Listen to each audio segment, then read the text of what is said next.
Masala bond ഇടപാടിൽ മുഖ്യമന്ത്രിക്കും Thomas ഐസക്കിനും അയച്ച ED നോട്ടീസിന് ഹൈക്കോടതിയുടെ സ്റ്റേ. വിശദാംശങ്ങൾ ഷപ്ന പങ്കുവയ്ക്കും. ഷപ്ന, പറയൂ സ്റ്റേയുടെ വിശദാംശങ്ങൾ. ഇപ്പോൾ വരുന്ന ഏറ്റവും പ്രധാനപ്പെട്ട വാർത്തയിലേക്കാണ്. മസാല ബോണ്ട് ഇടപാടിൽ മുഖ്യമന്ത്രിക്കും തോമസ് ഐസക്കിനും അയച്ച ED നോട്ടീസിന് ഹൈക്കോടതിയുടെ സ്റ്റേ വന്നിരിക്കുകയാണ്. തെരഞ്ഞെടുപ്പ് താൽപര്യപ്രകാരമാണ് ED ഇത്തരം ഒരു പ്രവൃത്തി നടത്തിയതെന്നുള്ള രാഷ്ട്രീയ ആരോപണം നിലനിൽക്കുന്ന പശ്ചാത്തലത്തിലായിരുന്നു കിഫ്ബി ഇത്തരം ഒരു ഹർജി ഹൈക്കോടതിയിൽ നൽകിയത്. ആ പശ്ചാത്തലത്തിൽ ഇപ്പോൾ ഹൈക്കോടതിയുടെ സ്റ്റേ വന്നിരിക്കുകയാണ് ED നോട്ടീസിന് എന്നുള്ളതാണ്. രാഷ്ട്രീയപരമായി കെട്ടിച്ചമച്ച രീതിയിലുള്ള കാര്യങ്ങളാണ് EDയുടെ ഭാഗത്തു നിന്നും ഉണ്ടാകുന്നെന്നുള്ള നിരവധിയായ ആരോപണങ്ങൾ നിലനിൽക്കുകയായിരുന്നു ഇപ്പോൾ ഹൈക്കോടതിയുടെ സ്റ്റേ വന്നിരിക്കുന്നത്. മസാല ബോണ്ട് ഇടപാടുമായി ബന്ധപ്പെട്ട് ED അഡ്ജൂഡിക്കേറ്റിംഗ് കമ്മിറ്റിയുടെ നോട്ടീസിനെതിരെ കിഫ്ബി നൽകിയ ഹർജിയിലാണ് ഇപ്പോൾ ഇത്തരത്തിലൊരു ഇടപെടൽ ഹൈക്കോടതിയിൽ നിന്നുണ്ടായിട്ടുള്ളത്. കിഫ്ബി നോട്ടീസ് ഹൈക്കോടതി സ്റ്റേ കിഫ്ബിക്ക് അയച്ച നോട്ടീസ് ഹൈക്കോടതി സ്റ്റേ ചെയ്തിരിക്കുന്നു. അതോടൊപ്പം തന്നെ മസാല ബോണ്ട് വഴി വിദേശത്ത് നിന്ന് സമാഹരിച്ച പണം റിയൽ എസ്റ്റേറ്റ് ഇടപാടുകൾക്ക് ഉപയോഗിച്ചു എന്നാണ് എൻഫോഴ്സ്മെന്റ് ഡയറക്ടറേറ്റിന്റെ റിപ്പോർട്ട്. അതോടൊപ്പം തന്നെ തുടർ നടപടികളുടെ ഭാഗമായിട്ട് മുഖ്യമന്ത്രിക്കും അതോടൊപ്പം തന്നെ മുൻമന്ത്രി തോമസ് ഐസക്കിനും കിഫ്ബി തുടങ്ങിയ എതിർകക്ഷികൾക്ക് മറുപടി ആവശ്യപ്പെട്ടാണ് നോട്ടീസ് അയച്ചിരുന്നത്. റിയൽ എസ്റ്റേറ്റ് ഇടപാടുകൾക്കല്ല, സംസ്ഥാനത്തിന്റെ വികസന പദ്ധതികൾക്കായി ഭൂമി ഏറ്റെടുക്കുന്നതിനാണ് സമാഹരിച്ച തുകയിലെ 450 കോടിയിലധികം രൂപ ചിലവഴിച്ചത് എന്നതായിരുന്നു കിഫ്ബിയുടെ നിലപാട്. ഈ നോട്ടീസ് ചോദ്യം ചെയ്ത് കിഫ്ബിയാണ് കോടതിയെ സമീപിച്ചത്. ഏതായാലും കിഫ്ബിയെ സംബന്ധിച്ച് വലിയ ആശ്വാസം തന്നെയാണ് ഇപ്പോൾ. പക്ഷേ മുഖ്യമന്ത്രിക്കോ അതോടൊപ്പം തന്നെ മുൻ ധനകാര്യമന്ത്രിക്കോ അയച്ച നോട്ടീസിന്റെ കാര്യം കോടതി പറഞ്ഞിട്ടില്ല. കിഫ്ബിക്ക് അയച്ച നോട്ടീസിന്റെ കാര്യം മാത്രമാണ് ഇപ്പോൾ കോടതി പറഞ്ഞിട്ടുള്ളത്. കിഫ്ബിയാണ് ഇതുമായി ബന്ധപ്പെട്ട ചോദ്യം ചെയ്യുകയും ഈ ED നോട്ടീസ് സ്റ്റേ വാങ്ങുകയും ചെയ്തിട്ടുള്ളത്.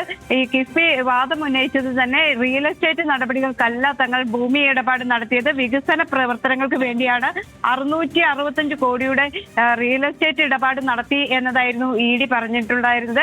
EDയുമായി ബന്ധപ്പെട്ട് ഇത്തരത്തിലുള്ള ഈ നോട്ടീസ് അത് രാഷ്ട്രീയ പ്രേരിതമാണ്. ഇലക്ഷൻ അടുക്കുമ്പോൾ ഇത്തരത്തിൽ ED നോട്ടീസ് അയക്കുകയും ഈ നടപടികൾ സ്വീകരിക്കുകയുമാണ് ചെയ്തുകൊണ്ടിരുന്നത്.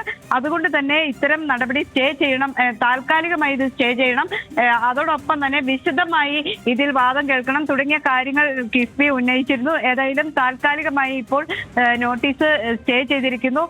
മുഖ്യമന്ത്രി അതോടൊപ്പം തന്നെ മുൻ ധനകാര്യമന്ത്രി തോമസ് ഐസക്കിനോ നോട്ടീസിന്റെ കാര്യം കോടതി പറഞ്ഞിട്ടില്ല.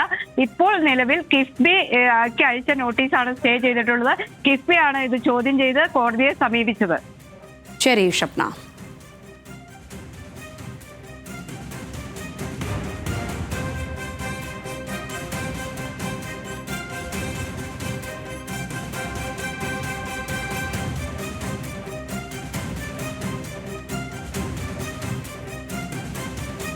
ഷപ്ന, ഇത് എത്രത്തോളം ആശ്വാസകരമാണ് കിഫ്ബിക്ക് എന്നുള്ളതാണ് അടുത്ത ഘട്ടത്തിൽ വരുന്നത്. ഈ ഹൈക്കോടതിയുടെ സ്റ്റേ എത്ര നാളത്തേക്ക് വരെ നീളും? സംഗീത 3 മാസത്തേക്കാണ് ഇപ്പോൾ ഇത്തരത്തിൽ നോട്ടീസ് സ്റ്റേ ചെയ്തിട്ടുള്ളത്. കിഫ്ബിയെ സംബന്ധിച്ച് വലിയ ആശ്വാസം തന്നെയാണ്. കാരണം കിഫ്ബി ആരോപിച്ചിരുന്നത് തന്നെ ഈ തെരഞ്ഞെടുപ്പ് വേളയിൽ ഇത്തരം ഒരു നോട്ടീസ് ED അയച്ചിരുന്നു. നേരത്തെ ഈ കിഫ്ബി ഇടപാടുമായി ബന്ധപ്പെട്ട് തോമസ് ഐസക്കിനടക്കം നോട്ടീസ് അയക്കുകയും അത് കോടതിയിൽ ചോദ്യം ചെയ്യുകയും അത് ഹൈക്കോടതി തന്നെ ഇതിൽ വിധി പറയാൻ മാറ്റിവെച്ചിരിക്കുകയും ഒക്കെ ആയിരുന്നു. ഇതിനിടെയാണ് ഈ തിരഞ്ഞെടുപ്പിന് തൊട്ട് മുമ്പ് ഇത്തരം ഒരു നോട്ടീസ് അയച്ചത്. അതിൽ പറഞ്ഞിരുന്നത് റിയൽ എസ്റ്റേറ്റ് നടപടികൾക്കായി അല്ലെങ്കിൽ റിയൽ എസ്റ്റേറ്റുകൾക്ക് ഇടപാട് നടത്താൻ വേണ്ടി വിദേശത്തു നിന്നുള്ള പണം സമാഹരിച്ചു, അല്ലെങ്കിൽ ഫെമ ചട്ടലംഘനം അതിൽ ഉണ്ടായിട്ടുണ്ട്. ഇത്തരം പണം സമാഹരിക്കുമ്പോൾ റിയൽ എസ്റ്റേറ്റ് കാര്യങ്ങൾ ചെയ്യരുത്, ഭൂമി ഇടപാട് നടത്തരുത് തുടങ്ങിയ കാര്യങ്ങളുണ്ട്. എന്നാൽ കിഫ്ബി ഇതിൽ വാദിച്ചത് റിയൽ എസ്റ്റേറ്റ് നടപടി അല്ല നടത്തിയിട്ടുള്ളത്, വികസന പ്രവർത്തനങ്ങൾക്കായി ഭൂമി ഏറ്റെടുക്കുകയാണ് ചെയ്തിട്ടുള്ളത്, അല്ലാതെ മറ്റ് ഭൂമി ഇടപാടുകൾ നടത്തിയിട്ടില്ല തുടങ്ങിയ കാര്യങ്ങളായിരുന്നു ഉന്നയിച്ചിരുന്നത്.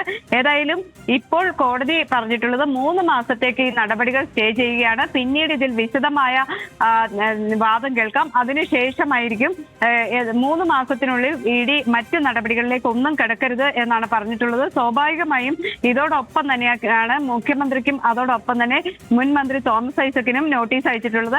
കിഫ്ബിക്ക് അയച്ച നോട്ടീസ് സ്റ്റേ ചെയ്യുന്നതോടുകൂടി മുഖ്യമന്ത്രിക്കും അതോടൊപ്പം തന്നെ തോമസ് ഐസക്കിനും അയച്ച നോട്ടീസിലും ഇതൊരു പക്ഷേ ബാധകമായേക്കാം. എന്നാൽ ഇന്നിപ്പോൾ കോടതി പറഞ്ഞിട്ടുള്ളത് കിഫ്ബിയുടെ കാര്യം മാത്രമാണ്. ശരി ഷപ്ന.